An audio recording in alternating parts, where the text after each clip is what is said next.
90% of YouTubers, including me, have made these common mistakes that destroy channel growth. And here are 5 examples of what they are, why you should fix it, and how to do it. And out of the gate, I am not picking on anybody, but we need to take a look at real world examples to show you exactly what's going on. So let's take a look at the first video, which is about a family that has bought a piece of land and are trying to live off of it after living in the city for so long. Hey guys, and welcome to our channel. Today we're going to be talking about how you can replace fascia like this. It's got dry rot on it.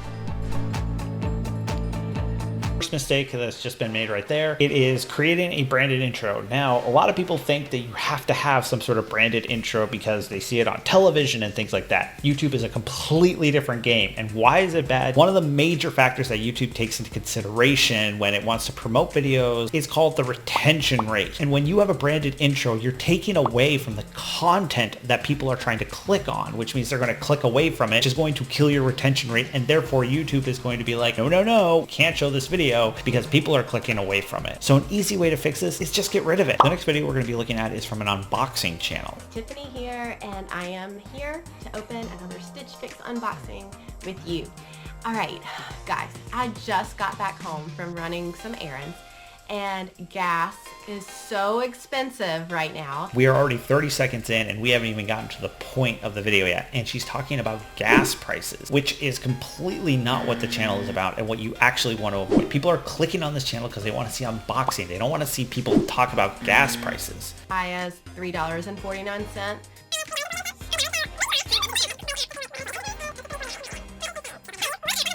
We're at 1 minute and she is still talking about gas, not getting to the unboxing piece. If you want people to click away from your video as fast as possible, talk about something for a long time that has nothing to do with the title or thumbnail that people are expecting. And to be honest, she's going to keep going for another 30 plus seconds. So you spend over 2 minutes not even getting to the actual content that you're expecting. In comparison, I want to show you a channel that has a really awesome intro. By the way, this channel has over 150,000 subscribers. Here are the top 5 underrated but awesome multi-class character builds in D&D.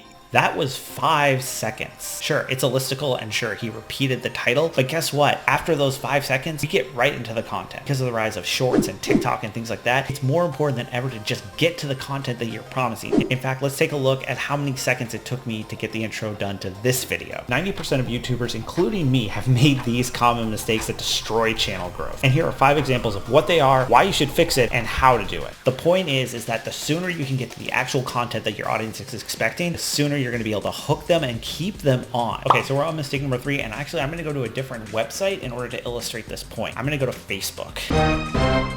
Or I'm going to go to this channel group called YouTube Share, Promote, and Grow. Video of this, video of that, video. What's the mistake that you think is going on here? The mistake that all of these creators are making, they're sharing to the wrong external source. YouTube's algorithm and the purpose of YouTube is to keep people on the platform as long as possible. Who is going to this particular Facebook group page and thinking to themselves, I want to watch some cool YouTube videos? Literally nobody. So the people who are going to click on this aren't going to actually be viewers who are part of your target audience, which means you're basically just giving YouTube useless data to work with. Secondly, I know some people might be thinking, I'm bringing people to YouTube. Isn't that what they want? In some ways, yes, but you also have to think they want to keep people on there. And if people are clicking on this from an outside source and then they're just clicking away or maybe watching for a few seconds and leaving, not only does that hurt your retention, but that hurts your channel. I'm not saying don't share your videos on any other space. What I'm saying is you have to be more focused on where you share it. So find the groups that your target audience hangs out at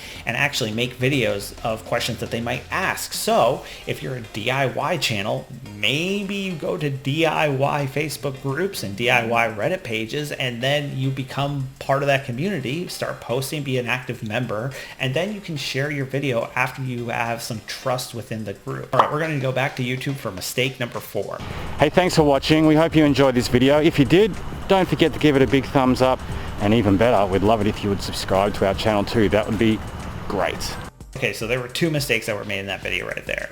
Do you have an idea of what they are? The first mistake is that he gave a signal that the content was over. The moment you say things like, thanks for watching, or I hope you like it here, or this was really great, any sort of indicator like that, tell the audience the video's over, you really don't need to watch anymore. And guess what? They click away. How do you fix this? You keep giving people content. You keep giving them reasons to watch until the very last, 3 to 5 seconds. All right, the second mistake, and this is something so many people don't even think about, but he asked them to subscribe. YouTube has been around for almost 20 years at this point. That subscribe button is pretty intuitive. It's not like people watch a video they really like and think, oh my god, how can I watch more of this stuff? Is there a way that the videos will keep popping up for me? Oh man, will I ever find this creator again?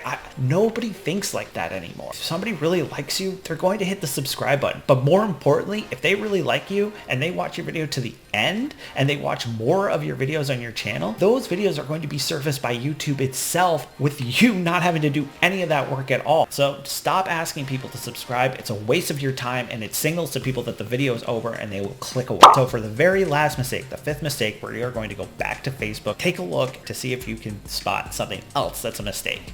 The title and the thumbnail. A lot of creators do not spend enough time on their titles and thumbnails. Striped Bass Air Fry Guy. It's the same words in the thumbnail as the title. That is a bad idea. They're supposed to work in tandem, not be repetitive of each other. Secondly, this is just telling me something that the video is about. There's no intrigue. There is no teasing of value. Look at the comment that he is actually making in there. I made a bet with my brother-in-law. If he caught it, I would clean and cook it. This drove me insane. This hurts me to my very soul. It's because he has an amazing thumbnail and title in the comment he just made. There's a cool story there that I might actually be interested in, or people who fish might be interested in, or people who have never fished might be interested in. Does he have experience cleaning and cooking fish? Is this something he likes? Is it something that he'd be grossed out by and it'd be a big challenge for him in order to do? Has his brother-in-law ever fished before? Is the challenge or the story about his brother-in-law actually catching something? There is a story there within that very first line that he could take advantage of to reflect in the thumbnail and title, and he doesn't, and it drives me crazy. This is actually your first hook of your video for your target audience, and for anybody in that matter scrolling through YouTube. So exactly what is the step-by-step process on how you fix it? I have a video right up here that you can check out.